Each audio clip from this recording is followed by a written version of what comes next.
tuturor, sunteți pe canalul Anghina și astăzi o să vă arăt gospodăria la bunicii mei. Așa că hai să începem. Deci eu sunt un slab și acum o să vă arăt primul cățel. Deci acesta este primul cățel. El e foarte drăguț. Da, el aici trăiește. Este foarte frumos la el. Da. Acum o să ne ducem după casă, cum se numește, nu știu. Și o să vă arăt mai departe. Acolo sunt toate animalele. Așa că hai să mergem. Deci, aici este Cernușca. Aici este un câinișor, cheamă Cernușca. Deci, aceasta este. Și ne ducem la iepuraș. Cernușca, marș. Marș. Aici sunt iepurașii. Deci sunt foarte drăguți. Deci, da. Sunt și surii. Mai departe. Mergem mai departe.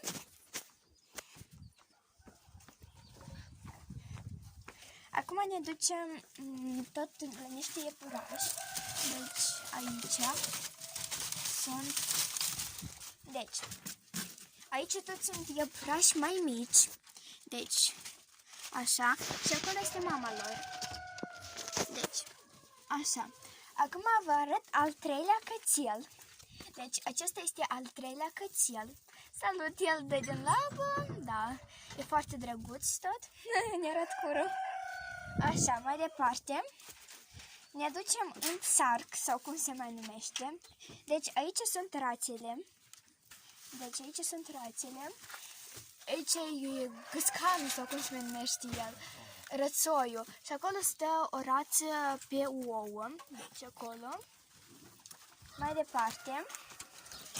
Aici tot sunt iepurași, dar ei stau încă în puf. Sunt foarte mici încă. Deci. Sunt aici. Deci, da. Aici sunt ei. Deci, așa. Sunt aici doi, unul alb și unul sur. Punem înapoi să încălzească. Aici este tata lor, deci el este foarte mare.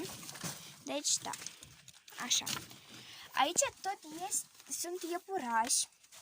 Aici este negru și aici nu sunt foarte mici iepurași. Deci, așa, mai sunt acolo. Asta e mama lor.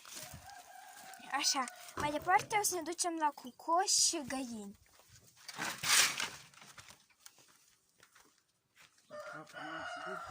Așa. Plecăm. Deci aici sunt cum lemnele, foarte multe. Așa, și aici sunt. Așa, acum deschidem aici. Și aici acela e cucoșul. Și aici e cucoșul. Și aici sunt găinile. Deci, așa. Acum o să ne ducem la capră. Trebuie puțin să mergem. Dar uitați-vă tot. Unde e capra? Așa. Acum ne ducem să vedem capra. Deci, acesta e câinele meu, dacă îl știți. Așa, să-l pun în casă. Și aici este bunica mea. Curăță peștele. Așa, aceasta e mașina lui tata și al lui bunelu. Așa, acum o să ne ducem să vă arăt capra. Da, o văd. Ne ducem repede, trebuie să fugim, deoarece este cam departe.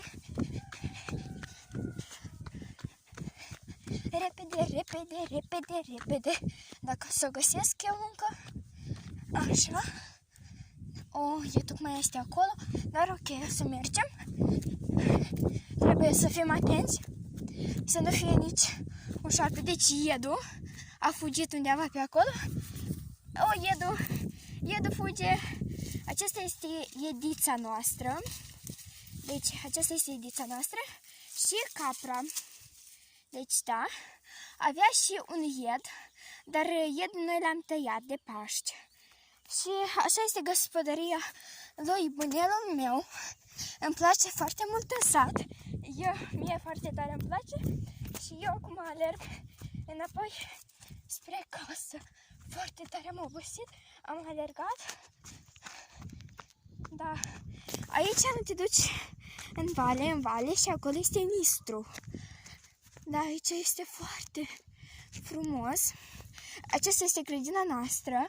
Avem foarte multe grădini. Așa, acolo este biserica. Dacă se vede, acolo e. Și aici noi trăim, avem o poartă verde. Și trăim în Târgul Vertujeni. Așa, închidem poarta. Închidem așa. Și închidem așa. Dacă v-a plăcut acest video, apăsați pe butonul de subscribe și apăsați pe clopoțel ca să vă fie videourile care eu le fac aproape fiecare zi. Vă iubesc, pa!